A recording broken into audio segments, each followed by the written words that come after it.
Welcome to Krav Life. I'm Paul Simos, and today I've got a special guest with me, Mr. Dean Galuccio. How are you doing, sir? I'm doing okay, as best Oh. as we can in Jersey with all this stuff. How is the environment in Jersey right now? It's the state's a very liberal state controlled by I don't know. I don't really get involved in politics because that's what I dealt with my whole career. Right. But with the COVID thing, it's kind of putting a damper on everything. It put a damper on my business, but it's like slow going right now. It's like very slow, like it's sluggish. The business itself is sluggish. People are still afraid to actually get out there and train.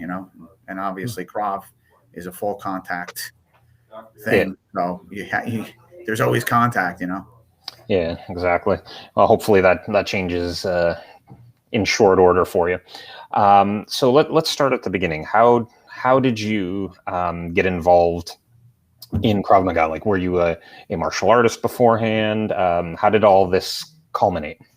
Prior to training Krav, I started out I boxed and did traditional martial arts as a kid. I did Chinese Kempo, Chitaru Karate, and Wai Mei Kung Fu.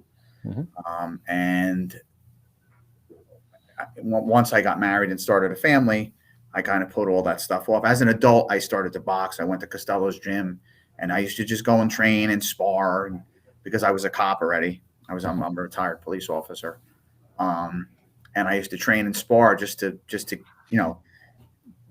I used to enjoy it, number one, and I used to get just be prepared for the street confrontations and stuff.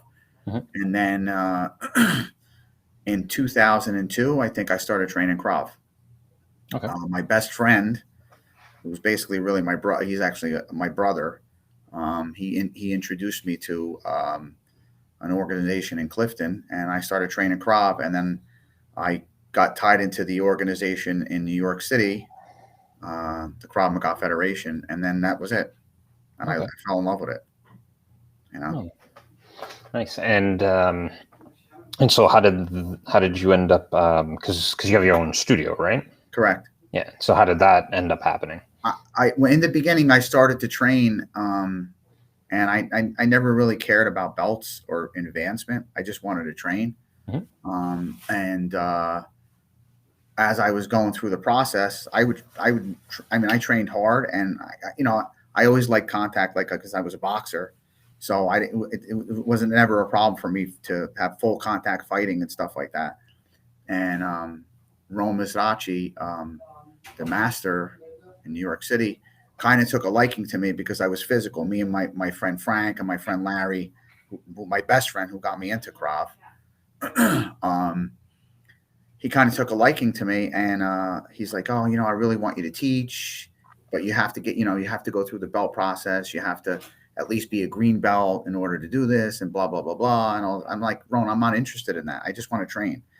So I went through the belt process and all that stuff, and I got my green belt, and I started teaching. I started teaching the kids at a sister school in Ridgewood and in Ramsey, New Jersey. That's how I started teaching, and I really was really good at it, and the kids responded really well. So I started teaching the adults, and that went really well. Sometime after that, my instructor, Tony Raciati, wanted to open up a second location in Essex County. And I knew the owners of Sports University in Fairfield. And we struck a deal for us to start a satellite program there. And I was the main instructor there, and Tony was over me monitoring it. And that program was really successful.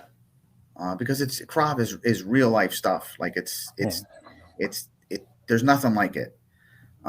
So he had a falling out with the owner of Sports University, who the main investor is like a close friend of mine that I grew up with since I was a kid. So I had all these students. I'm like, oh my God, I think I had like 17 students. So I said to myself, where am I going to take these people? Like, he had a falling out, has nothing to do with me. So I brought my students to a friend of mine's school, a wrestling school, NJAC, and I started teaching the students out of there. I brought all the 17 students up there, and I started teaching students out of there. And while I was there, the program just kept growing and growing and growing. And the owner of the wrestling club, he's a Division III champ. He had associations with Division I champions, national wrestlers, all this other stuff. He started getting into MMA. It called Smash MMA, and when he started that program, my program just kept building and building and building and building. And I had, like, before you knew it, I had like 40 something students. Mm-hmm. And I was giving him half the money, and he's like, and it was doing so well, and the predictions of it were going to keep going and going and going. He said, what do you think about coming in partners in Smash MMA? And I was like, all right. I said, so he gave me a partnership in it, and I suggested that we bring other disciplines, Brazilian Jiu-Jitsu, adult wrestling, eskrima, Muay Thai kickboxing, all that stuff. And I started bringing other instructors in to teach a whole bunch of other disciplines in that place. And that's how my school really exploded. That's how my school really exploded, just from doing all that stuff. And then we started cross training, and I just took it into a new realm. I actually learned how to wrestle at 32 years old. Right. So that enhanced my curriculum. Grappling enhanced my curriculum really, really well, like really, really good. Mm-hmm. Yeah. So, because you said you were a police officer, correct? Mm-hmm. And you started. Did you start Krav Maga after you were a police officer? I started Krav Maga while I was a police officer. While you were a police officer. Yeah, while I was a police officer. So, how did you find that? Like, did the skills that you learned in Krav Maga, were they directly applicable to your law enforcement requirements, I guess? Yeah. Yeah. I actually used it a lot on the street. A lot. Okay. Were there certain parts that you used more, like was it more like with the restraints, like restraining people, or combatives? A lot of restraints. I have to say, one of the things that Krav Maga focuses on is it's a lot of burst training.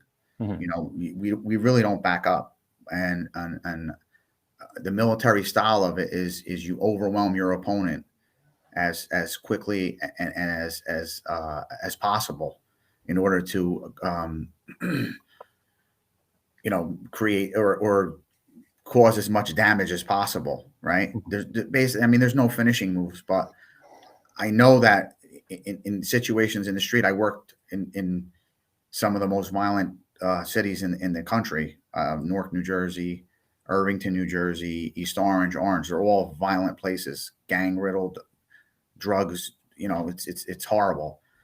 I would just overwhelm an opponent. Like I use stuff like simple things, like, how we, in Krav Maga, you're taught how to poke people in the eye, right? Mm-hmm. How many times I poked a guy that was like 3 times the size of me to the eye, and we were able to, like, just with an eye poke, just have them give up by, like, squeezing, like, I just, whatever anger or whatever they had inside of them that forced them or wanted them to not be arrested.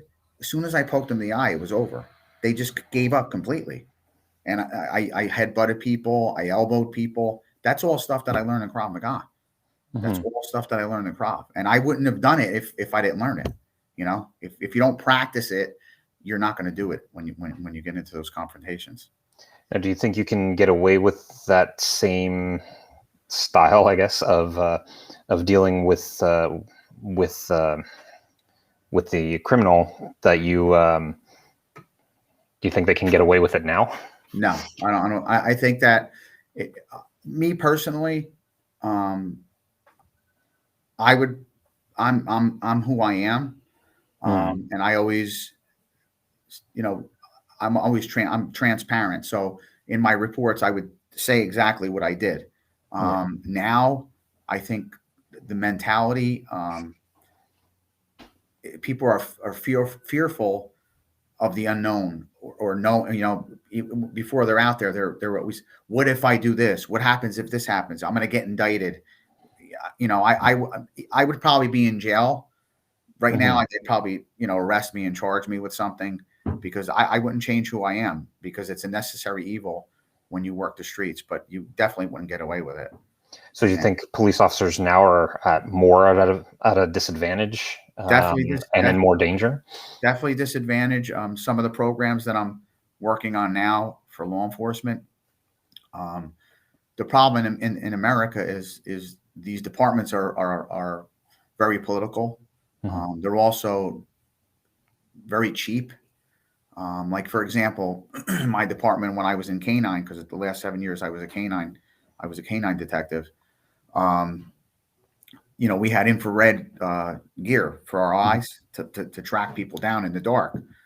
I think they cost about 10 grand a piece, but we had to figure out how to use them ourselves, because they would have to hire an expert from the military to train us, and they weren't willing to pay that expert like $150 an hour.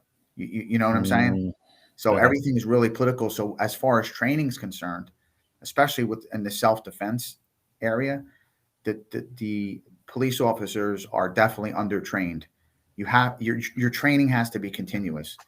And even in the military, there's only a small group or a small percentage of people in the military that continue their martial arts or self-defense training.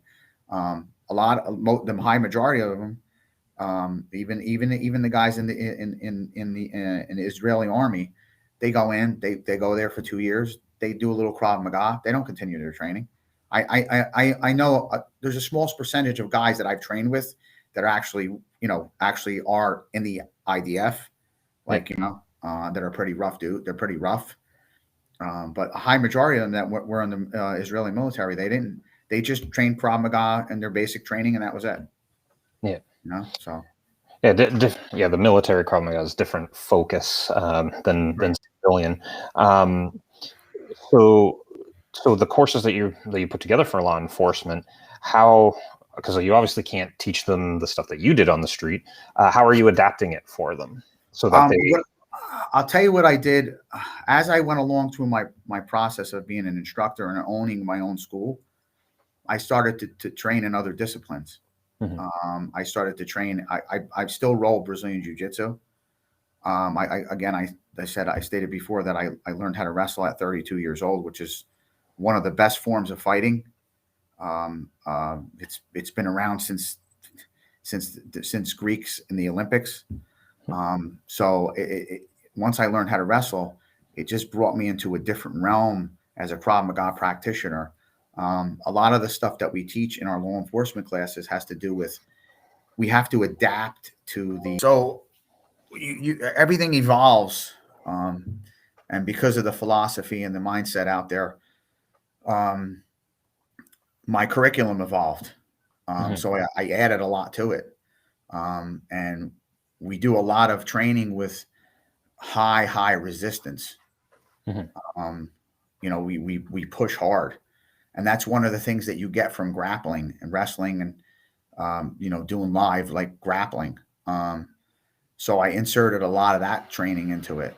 And our law enforcement programs are basically geared towards restraining the individual and waiting for backup to come. Not that you're not going to strike and stuff like that and throw those knees and everything, but before you can actually start to strike, you need to do a couple of things. You need to redirect the subject's energy. You need to actually establish body position for control, and then you can destroy. Then you can take the guy down. You can start to strike the guy and disengage. Once you redirect control, then you can do basically what you want.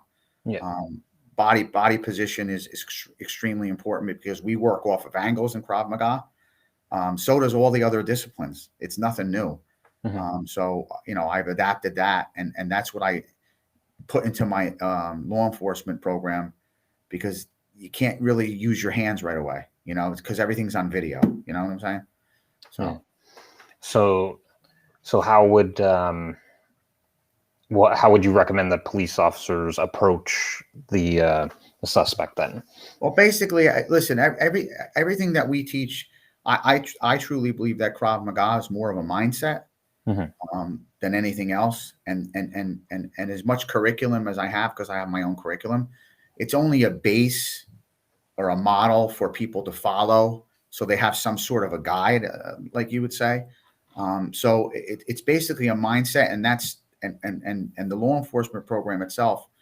We focus a lot on situational awareness, not on a not as a like in a self-defense situation where you would tell a female, oh, you have to make sure your head's on a swivel.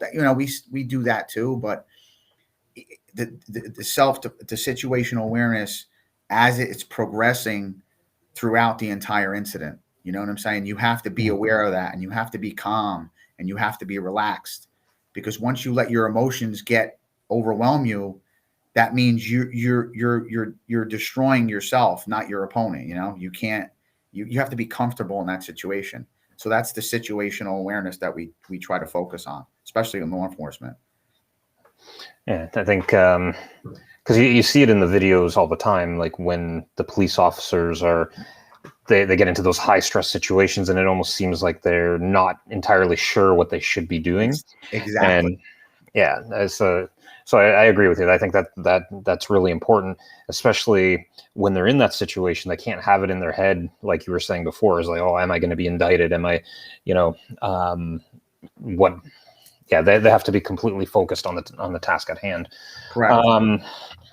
Okay, and so how does the stuff you teach regular civilians then? How does that kind of differ? Like, what's your focus there? Again, I don't really deviate much from teaching other civilians with regards to defense tactics or self-defense. There's just a little adjustments here and there, because I really focus on most of the high percentage things that happen in the street. I have a group of guys. I call it the street fighting committee, and it encompasses all my instructors in my program, my Brazilian Jiu-Jitsu masters, stick and knife fighting experts, and boxers. So I get a lot of feedback from them, and we'll train, and we'll go over scenarios, like basic high percentage scenarios that happen in the street. That I'll give you an example. Like some of the homework that we have is, all right, the next class, do me a favor during the week, go on YouTube and, just research all the incidents that happen throughout this whole week. It's always on social media anyway, so you see it. And then we develop things just from those videos, like what works, what doesn't work. And we keep things pretty simple. There's a lot of my original stuff is original Krav Maga material, but I added a lot to it. Like what sort of things did you add onto your regular or your base Krav Maga?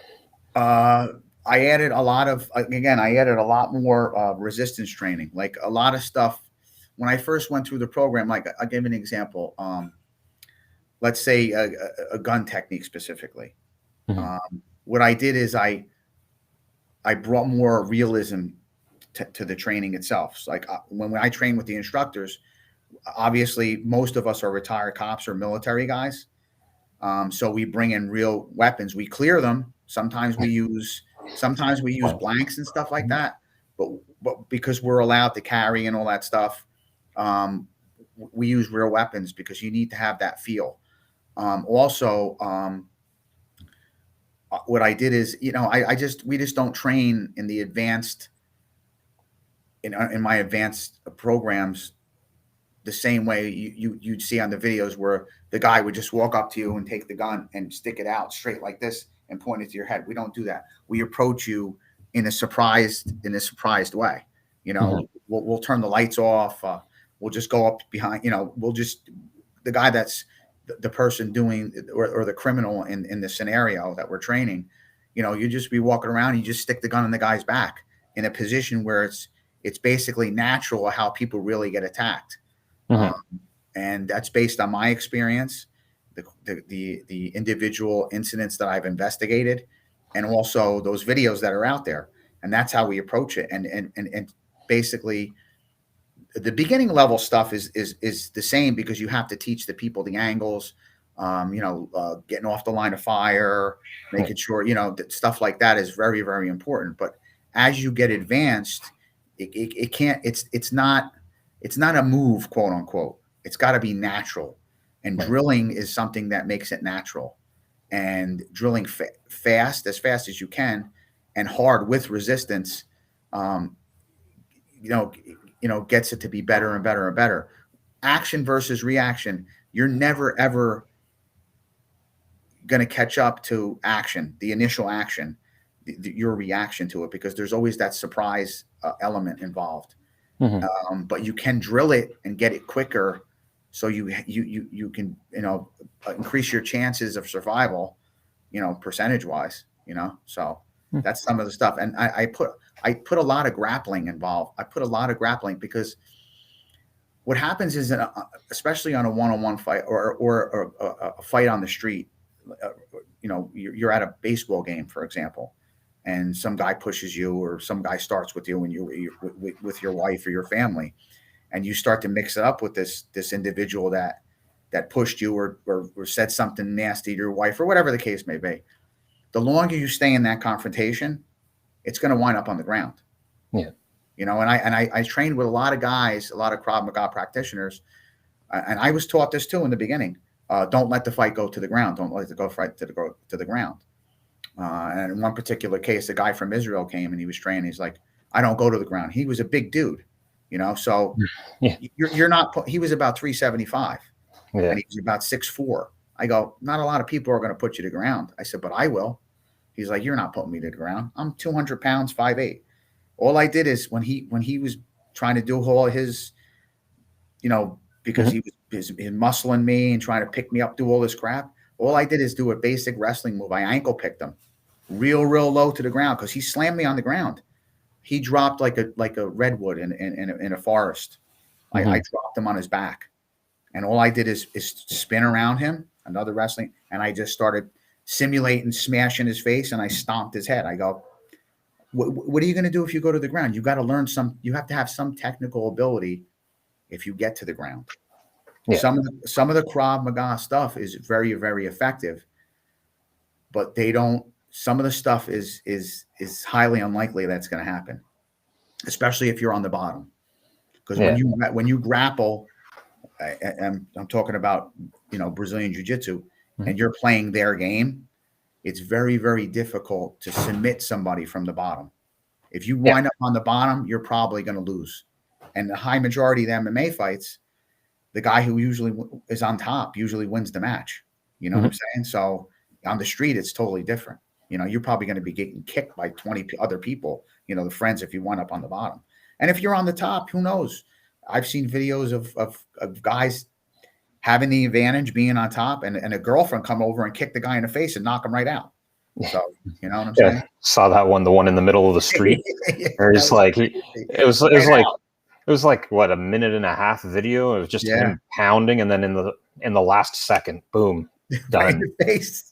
I think that video was shared by every self-defense or Krav Maga practitioner ever. Like, so many guys shared it, Yeah, that the thing that illustrates that video is the difference between a fight and self-defense, right? Yeah. Because like when I tell my students, I was like, you don't want to get into a fight, because you could be winning the fight. If it's a 2-minute fight, you could be winning that fight for 2 minutes and 59 seconds, but then lose in that last second. Correct. Right. Which is why you want to be able to just do your thing real quick and get the heck out of there, because at the end of the day, you got to get home safe. Right. Right. Cool. So I kind of like the what you're saying about the analyzing the videos and the what if and everything. It's almost like a Gracie breakdown, but Krav style. So where do you kind of start with someone coming in that's newer? Kind of what's the first most important thing that you think everybody should have? I start out with the basic techniques. You got to learn how to punch. Mhm. Once you can learn how to punch and there's a flow, from there you got to learn how to kick. Okay. I again, a Krav Maga. I just, this is my personal opinion on art in the Federation and Krav Maga Global. The way they kick, they've adapted the Muay Thai style of kicking, which is Mhm. very effective. Um, and you have to learn. Basic punches, basic kicks. You have to learn those elbows, and then what I think you should really learn is basic grappling. A basic double leg takedown, power double, being able to duck under and get to the guy's back so you can actually sit and take them to the ground. Mhm. There's some basic wrestling techniques that I inserted in my curriculum that are extremely effective. So I concentrate on all those basic movements and basic techniques, and then you build upon there. I have levels. I don't do belts. Right. As adults, I don't. With the kids, I do belts, but I have levels, and that's what I concentrate. And again, it's the curriculum is it's ever changing and it's ever evolving. Hmm. I changed my knife techniques and my knife defenses uh, because I've trained with the Eskrima guys, and the one guy Jeff, who was my knife and stick combatives instructor, he's an ex-Marine, and he's like a military guy, and he changed his curriculum because of Krav, and I changed a little bit of my curriculum in the knife defenses because of his combatives, and he's so efficient with a knife. You know, I train my students like they're going to face a skilled person when they're attacked. So when Hmm. they're not faced with a skilled person, they can go home. You know what I'm saying? So that's what I do. And my instructor Jeff Grulich is extremely skilled with a knife and a stick. I don't know anybody better than that. And he's nasty. That's his mindset is nasty. That's why we like to train together, because he's nasty. And that's what Krav really should be, is when you're in that moment, you have to be able to turn that switch on and be nasty. But when you're not in that moment, you have to be a regular human being and go about your daily business and go to work every day and get up in the morning and schlub along and and do your thing. So but you have to be nasty. You have to be nasty. Yeah, yeah. Well, definitely, because the bad guy's not going to think twice about being nasty, Yeah. right? And Yeah. we have to match them on their thinking level. Otherwise, we're at a disadvantage because Correct. we can't be playing a different game than him, right? Correct. Correct. Um, so, um, what are your best? Because with the extensive law enforcement background, if we were to give just like one or two quick tips for just general population people to keep themselves safe, especially now in this environment, what would be your best tips? I would say that you definitely need to get involved in some sort of Mhm. self-defense or martial arts program. Even if you go, even if you just go to a boxing gym, or even if you learn some basic grappling. um, I just tell a lot of my students, doing something is better than nothing. If you Right. don't do anything, you have a 0% chance of survival. But if you Mhm. do something, it increases at least by 50%. You have to do something. You can't just stand idle. And part of doing something is preparation. You have to get involved in something. I say it like this, and even if you just go to the gym, it's in my curriculum. It's 50% mindset, 25% technical ability, and you have to be 25% in shape. Like, you have to be in decent, not in, you don't have to be in marathon runner shape. You don't have to be a professional fighter shape. You have to be able to, burst and be able to last at least a minute or 2 minutes. Mhm. You can't, because again, a real fight on the street, and again, I'm basing this on situations that I've been in when I was a cop. You know, it lasts 30 seconds, and you think it goes on for 5 minutes. You're exhausted. The adrenaline dump is ridiculous. You get Yep. into a shooting, the adrenaline dump is ridiculous. But there's always that oh shit moment. No matter how much you drill or train, and even the guys that I train with, I just gave one of my instructors, Nick, what's equivalent to his black belt during the pandemic, and he's an ex-Marine. He's a sergeant in the Passaic County Sheriff's Office. He's one of my top instructors. He's a tough son of a bitch. He's 275, 6'3", and he can move like a 150-pound like fighter. That's how good he is. But he's been training under me a long time. And you know, you just have to you have to be in you have to be willing to do what's necessary in order to get out of any situation, you know, and you have to again, getting back to the oh shit moment. He's also a Marine. He's been in combat. His knee got blown up in Fallujah. And we talk about this all the time because I've been in a couple shootings and stuff. No matter how much you drill and train, there's always that oh shit moment where you say, this is happening. You know what I'm saying? And things start to slow. If you drill and train, things slow down, and you can analyze all that stuff that's coming into your head and screwing with your OODA loop. We call it, you know, fucking with your OODA loop. And you can analyze all that information. And some of that stuff that happens, the reactions that occur, are part of your central nervous system that you developed by drilling. You know what I'm saying? So it alleviates a lot of that information overload and stuff like that. But there's always that oh shit moment, no matter how much you train, because it's not like going into a lot of my students, they roll Brazilian Jiu-Jitsu, and we enter NAGA tournaments and stuff like that. And then we have a couple pro MMA fighters. When you go into those matches, you know who you're going to face. You kind of prep for that. You watch their videos, you know, or you know that there's going to be rules involved. So those other unknown elements in combat, in street combat or in military combat, you can't account for them. So that's why that's that oh shit moment. You're like, this is happening. This is happening right now. You know what I'm saying? You have that little split second time that you hesitate. And if you hesitate too long, it's not good. You're gonna get hurt or maybe even die, you know? And what about those guys that are just like, I don't need to train. I'm just gonna go get a gun. We listen, when we bring my friend's son works for a friend of mine who's the director or the chief of the Orange Police Department, which is a really, really bad area in Essex County. He got shot last week. He is a Golden Gloves boxer, and he's a wrestler. He wrestled in high school. He was a competitive wrestler. He's a tough kid.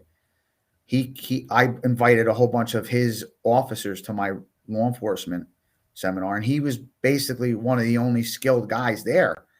And I had my master in jiu-jitsu there, who was an ex-pro MMA fighter, ex-bare knuckle fighter from Brazil. Myself, we developed the guy Nick, the guy that's the Marine, my instructor, my jiu-jitsu instructor, and one of my wrestling coaches. And he even had a hard time. But those other guys that they don't train, man, what we do is we allow them to wear all their equipment.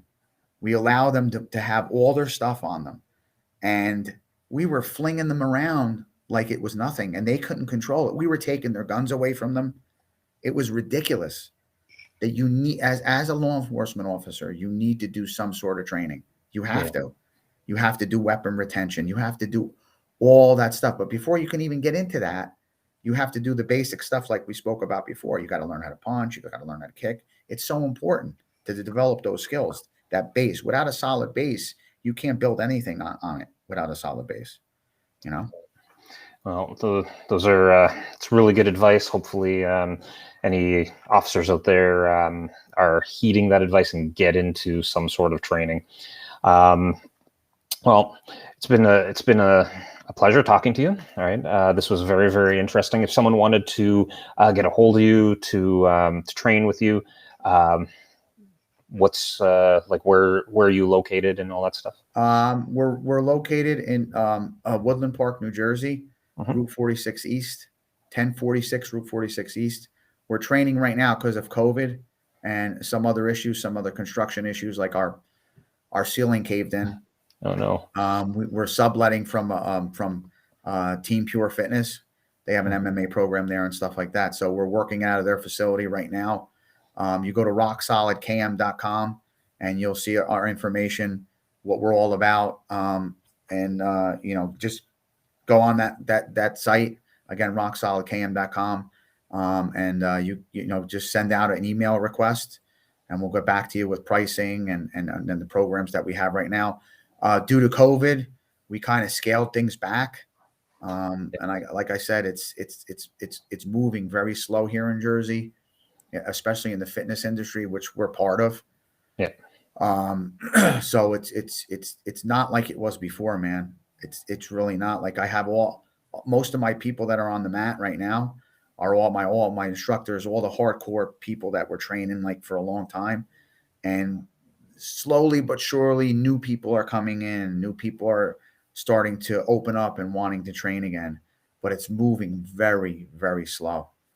I also got my promoter's license, so I'm going to start running some amateur MMA events and boxing events. Oh, cool. So I'm starting to get into that, and that's moving really slow. Even the process of getting my actual license physically sent to me, Yeah.